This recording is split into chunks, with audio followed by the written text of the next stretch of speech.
In so many ways, Henry Ford was a simple man. He liked to go camping with his friends. That's Thomas Edison behind him. He enjoyed old-time country dancing. Here he is with Burroughs, the naturalist, skating with his grandchildren. They plant a garden together, Henry Ford II and Benson. His first car, he called it a quadricycle. That's his wife, Clara. He began with an idea that most people thought wouldn't work, but he made it work. And the tools he used were common sense, ingenuity, and perseverance, along with a natural instinct for knowing how to put machines together and make them run. He was born into a world of limited horizons, and though he left the farm that might have been his heritage, he never lost his love for the land and the everlasting cycle of seed time and harvest. What he accomplished helped men put the burden of work on machines and broke the barriers of space and time, of isolation and distance. His life was a paradox. While his mechanical genius helped to change forever the lives of people everywhere, he sought to preserve in some permanent form a record of the world around him and his ever-widening interest in it. He collected buildings the way others collect stamps and put them in a village where time stands still.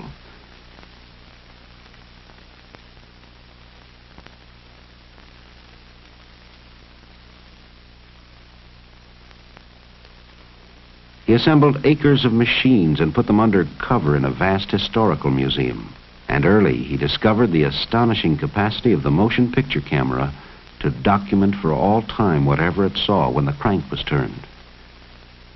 In April 1914, at his Highland Park plant, he organized a motion picture department which through the years produced films that were shown in theaters and schools throughout the country. Travelogues, newsreels, and documentaries that touched on nearly every facet of American life.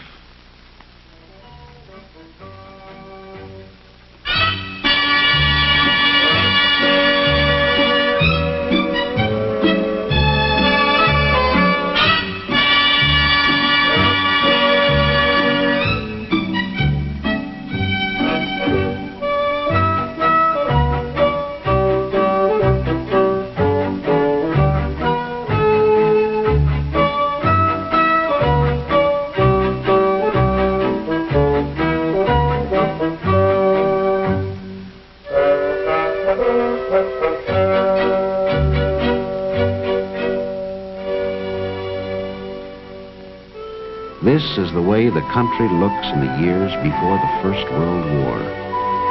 Rich, rolling, but often inaccessible. The man on the farm works as his forefathers have. It's a hard life for man and beast.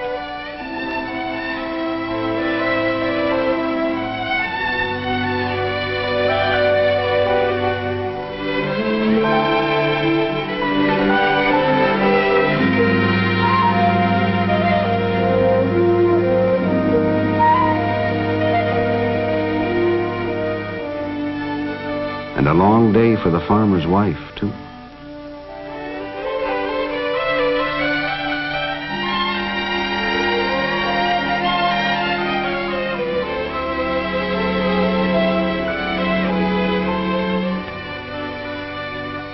Many a quiet evening at home, because there's no place to go and no light to read by.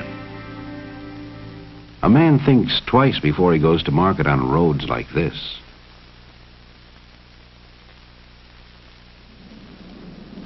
And sometimes he never even gets there.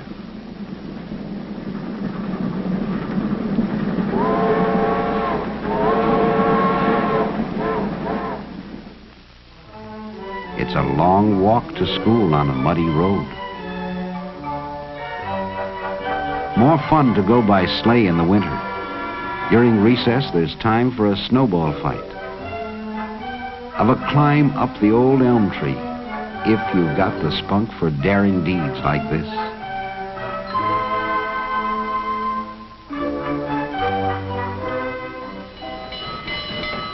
The one sure way to get someplace is on a train.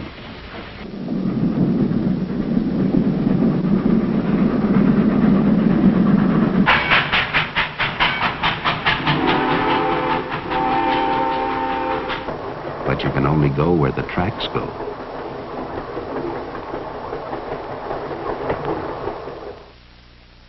Life in the city moves at a slow pace. This is Pennsylvania Avenue in Washington. No trip to the Capitol is complete without a tour of the White House. President Wilson lives here now. The East Room, with its chandeliers and shiny floors.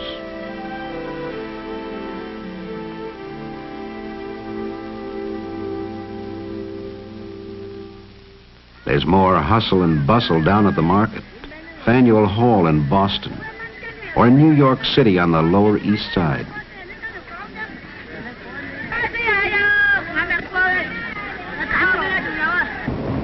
Always plenty to do and see in the big town. Ride the elevated train, all the way from the Battery far uptown.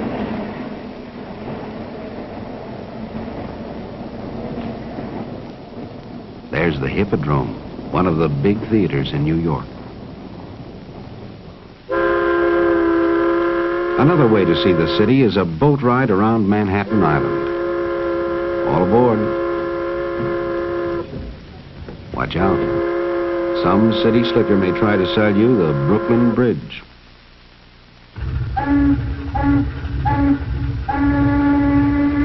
We're passing the Battery with its famous aquarium. There's a Navy cruiser at anchor.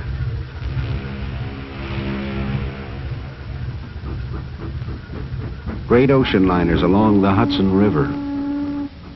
Mighty tall buildings in New York City. The Flatiron Building, shaped like a triangle.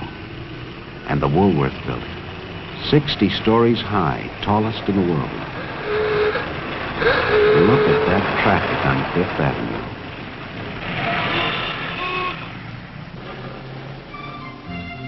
Kind of peaceful over on Riverside Drive. Grant's Tomb, always one of the favorite sights to see. Sunday in Central Park.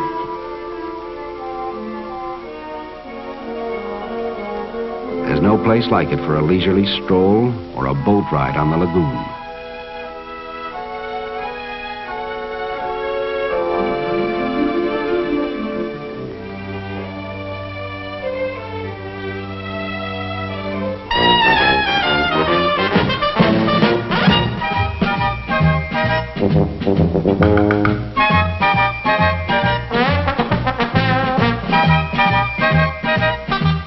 Thrills and spills at Coney Island.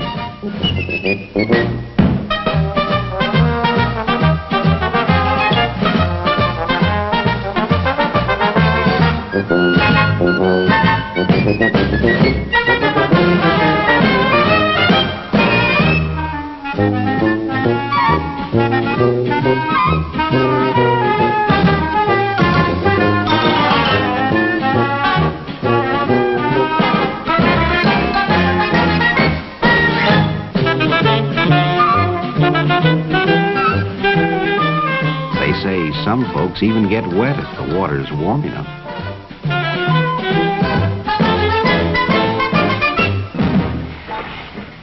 And where do we go on vacation once a year? Atlantic City, of course. No, that's not a real elephant. It's a hotel at the end of the boardwalk.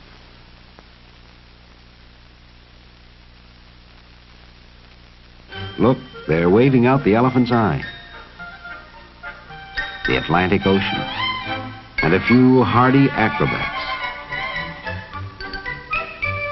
Most of the time, we'll stroll along the boardwalk or ride along in the rolling chairs.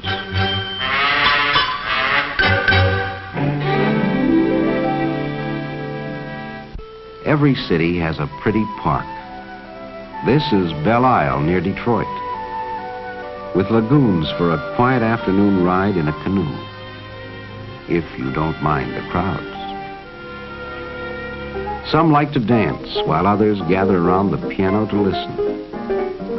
In the winter, the adventurous go ice skating. It's easy if you know how.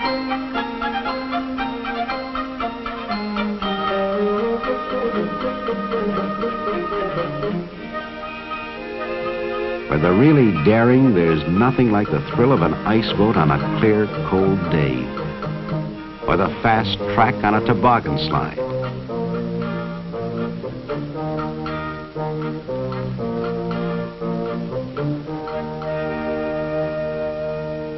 And there's plenty of speed at an auto race once they get going.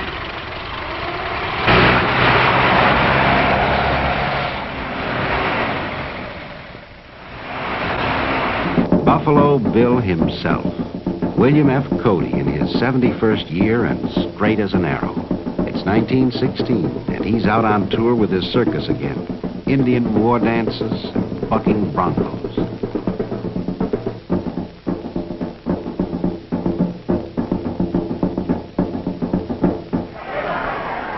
The opening of baseball season, and time to throw out the first ball.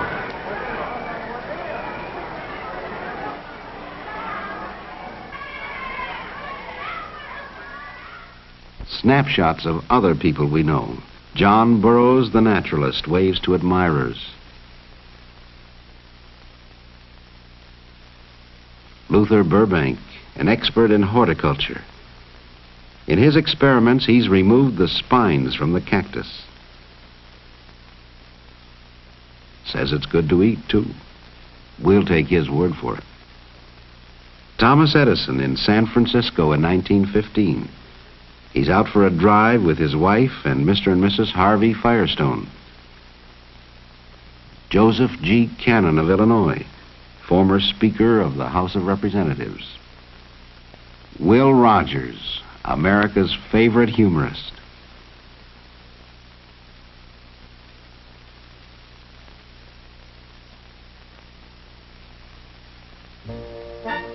Out west, a few hardy souls visit Glacier National Park. They go for a climb. A little short on equipment, but strong in spirit.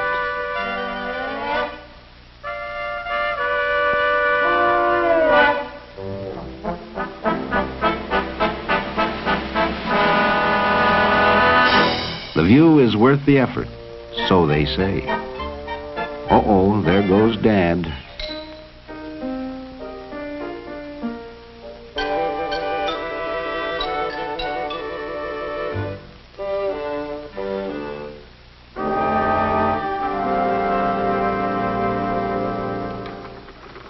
It's not all play.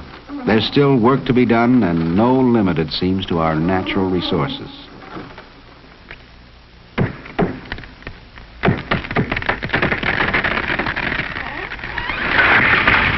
The cameraman can't resist his little joke. You see a lot of women in the factories now. These girls are making footballs.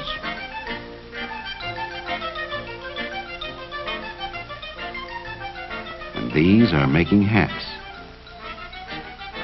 There is a difference. Down at the post office, they're teaching the girls to sort the mail. One thing they learn in a hurry: don't pick up too many at once. Too bad. Here's a clean place for women to work, and steady, too.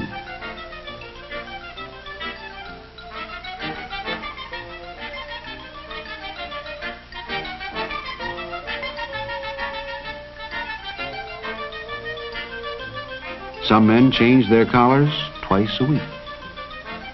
Machines do more and more of the hard work these days. For instance, here's the way they assemble the spokes and make the wheels for the Model T Ford in Highland Park, Michigan.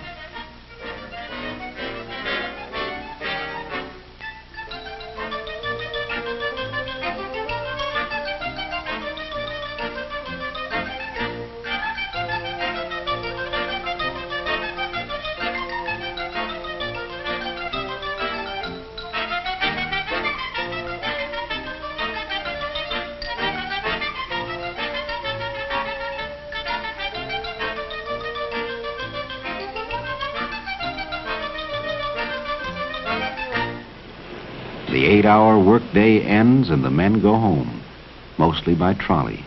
Not many can afford to buy a car of their own yet.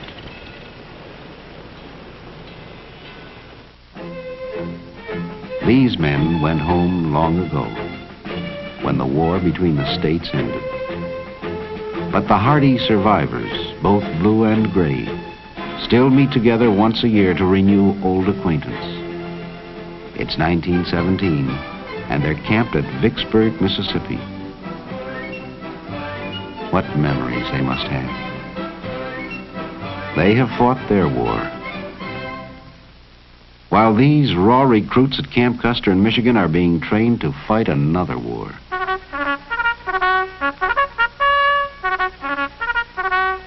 The call goes out and youth responds enthusiastically.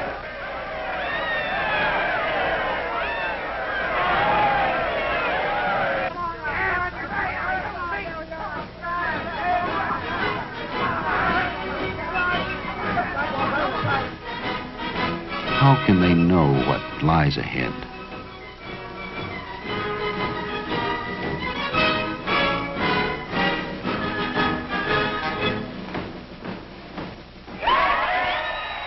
Just a year ago, we re-elected Woodrow Wilson as president. Now we're in a war we hope to avoid, but we're confident he'll lead us to victory. The mood of the nation changes. We talk about liberty loans and liberty cabbage.